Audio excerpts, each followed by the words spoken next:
Corey's manner of death is homicide. The search was, can your phone be tracked in airplane mode? The next one. The next search was for April 2nd, 2021 at 6:10:35 p.m.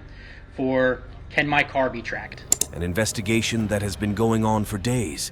Did the father kill his own child? Today, let's criticize this case, which has been trying to be solved in courtrooms for weeks, in detail. I told the story from the beginning in my other YouTube videos. I suggest you take a look at them to watch. Let's briefly summarize. This tragic incident from Middlesex County unveils the dark tale of a murder that occurred in Barnegat. The relationship between a father and son takes a heartbreaking turn, revealing shocking and saddening truths behind the event. The 31-year-old Gregor stands accused of killing his 6-year-old son, setting off a chain of horrifying details. According to court documents, Gregor's phone records provide crucial clues to unraveling the mystery. Strangely, his search history includes questions like, do red marks turn into bruises? And can a phone be tracked in airplane mode?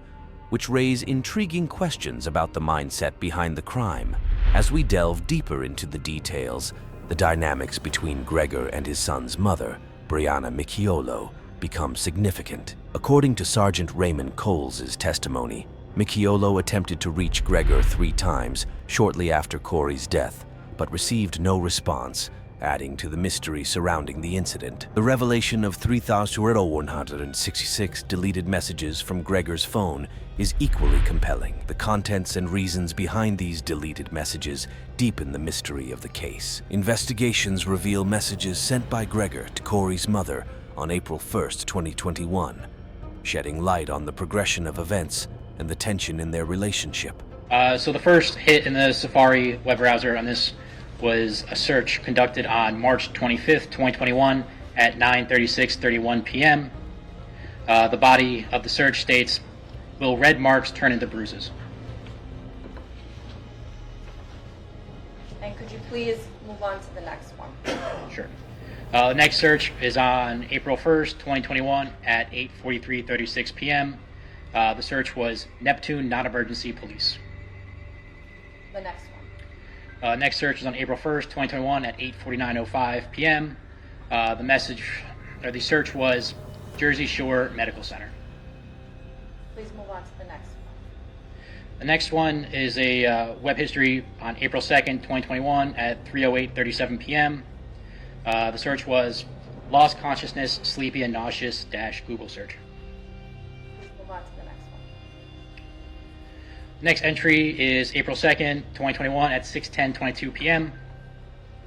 The search was, can your phone be tracked in airplane mode? The next one. The next search was for April 2nd, 2021 at 6:10:35 p.m. for, can my car be tracked? The next one. The next search is on April 3rd, 2021 at 3:14:24 p.m. The search is, what causes a rise in blood sugar in white blood cells? The next one. Gotta rip your staple. Can't see the time. Next search was for April 3rd, 2021 at 3:55:40 p.m. The search is, could internal bleeding raise your blood sugar levels? Please move on to the next one. The next search is on April 3rd, 2021 at 3:56:55 p.m. The search is, how does gastrointestinal bleeding happen? Could you please move on to the next one? Next search is on April 3rd, 2021 at 4:28:21 p.m. The search is, how does gastrointestinal bleeding, how pong to die? It's P-O-N-G, to die. Could you please move on to the next one? Sure. The next search is April 3rd, 2021 at 6:55:22 p.m. The search is, can a GI bleed be slow? Can you please move on to the next one? Next search is going to be on April 4th, 2021.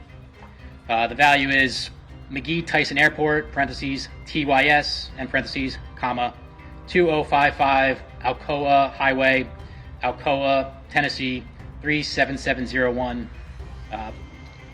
Position is parentheses, 35.081033, comma, dash, 83.993889. Is there a next one? There it is. Could you please tell us what it is?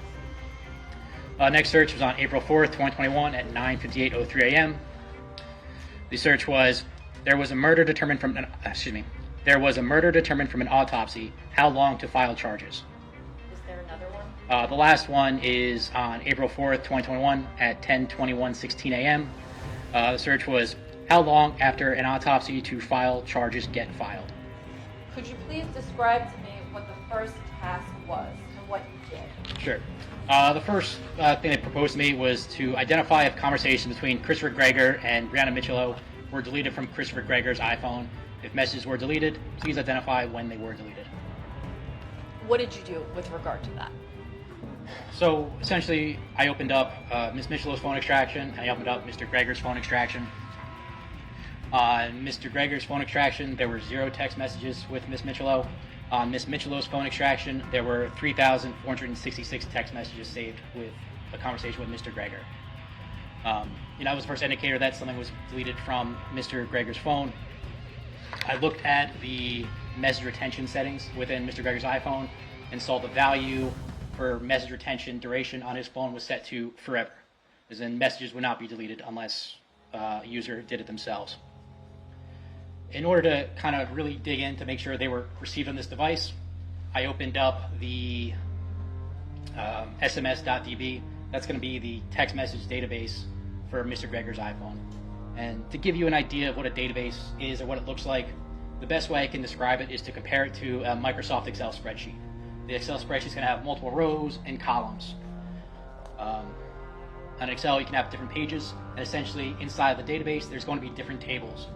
These tables cross-reference with what's known as the primary key, where you can search additional data from different tables by referencing the primary key ID of an entry. Databases will generally run sequentially, as in they'll go 1, 2, 3, 4, 5, 6, 7, 8, 9, 10. If there's gaps in the sequence, it's indicative that content is no longer present on the device. Whether that means it was automated or automatically deleted by the phone itself, or if a user might have gone in and deleted the entry. So in this case, what I did is I opened up just 6 random messages from Ms. Gregor's phone that were sent to Mr. Gregor's phone. I compared the native timestamp of when those messages were sent from her phone, and I corresponded that with the text message database on Mr. Gregor's phone. And during that, I identified a sequence gap of approximately 7 messages, which would be consistent with entries that would have been there from Ms. Michelot's phone. I repeated that again, picking a random message, searching Mr. Gregor's iPhone's text message database, and identified that the time a sent message from Ms. Michelot's phone was consistent with a missing entry from Mr. Gregor's phone. Last thing I did is I checked to make sure that Ms. Gregor's contact was not blocked at the time when I received the phone, and her phone contact was not blocked. Sorry, can I stop you? Do you mean Ms. Brianna Michelot? I do, yes. Okay. So Ms. Michelot's phone number was not blocked by Mr. Gregor's iPhone. So based off this, seeing as there were missing gaps in his text message database, consistent with messages that were sent from her phone, it's my opinion that Mr. Gregor deleted the text message conversations with him and Ms. Michelot on his phone. I have no way to tell you when those messages were deleted. And that's the opinion that you rendered with regard to task. It was.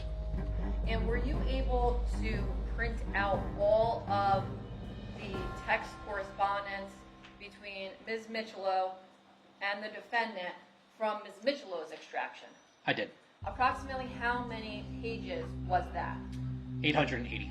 So 880 pages of text messages were gone from the defendant's phone. That's correct. What was the next task that you were asked to complete? So when the case officer was reviewing the phone extraction, they notified there was really no messages sent or received to the device between the afternoon or evening of April 2nd of 2021 until approximately 2 o'clock on April 3rd of 2021. Their primary goal was to identify if the phone was either shut off or what the status of the phone was during that time frame. And what did you do with regard to that second request? Sure. So the first place I really went to was, it's called the knowledgec.db database. Knowledgec at the time was mostly like an event logging feature of an iPhone tracking different activities going on that device. I looked at the device device being unlocked. And I could see that his device was unlocked multiple times between the hours of approximately 7 p.m. until 7 p.m. on April 2nd until 1 p.m. on April 3rd. In addition to looking at the knowledge C logs for device being unlocked and locked, I went to what's known as the routine D or cache.sqlite. This database is going to be where your phone is storing what's known as significant location data. Significant location data is going to be data that an iPhone is going to use to help with predictive traffic routing or to help set memories in your photographs. During this time frame from the evening of April 2nd until the afternoon of April 3rd, there are approximately 60,000 GPS fixes. GPS fix essentially being a ping for where that phone was. These logs will not generate if the phone is powered off. And I can identify the phone could be tracked all the way from New Jersey down to the southwestern portion of Arkansas. And the last thing I did to review this was I wanted to check the actual airplane mode status. Within the knowledge C database, I specifically searched for the airplane mode flag, and I could see the phone was placed in and taken out of airplane mode several times during that evening. Most notable being the phone was placed in airplane mode on April 2nd at 6:38 p.m. and it was not taken out of airplane mode until 2:13 p.m. on April 3rd. But Corey died. On the 5th day of the trial, the state's forensic pathologist, Dr. Thomas Andrew, was called to testify. He provided insights into the cause and manner of Corey's death, stating that the child died from blunt force trauma to the chest and abdomen, which resulted in a torn heart. Dr. Andrew also asserted that the manner of death was homicide. Of blunt impact injuries of the chest and abdomen with laceration of the heart, left pulmonary contusion, and laceration and contusion of the liver. And can you explain to the jurors when you say cause of death, what does that mean? Cause of death is, it sounds simple enough, but it's something that's very specific. Cause of death is the disease or injury or combination of those things that initiates what's ultimately a lethal train of events, and without which death would not have occurred. So there are many, many, many causes of death. And what about blunt force trauma? Can you explain to the jurors what that means? In forensic pathology, there are various kinds of external forces that can act on the body. There could be penetrating trauma, such as that from gunshot wounds or stab wounds, or there can be blunt impact injury.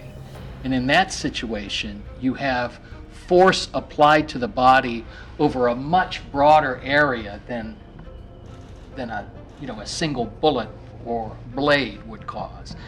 That blunt impact could be a small area or a large area, but it produces a different kind of injury than penetrating trauma does.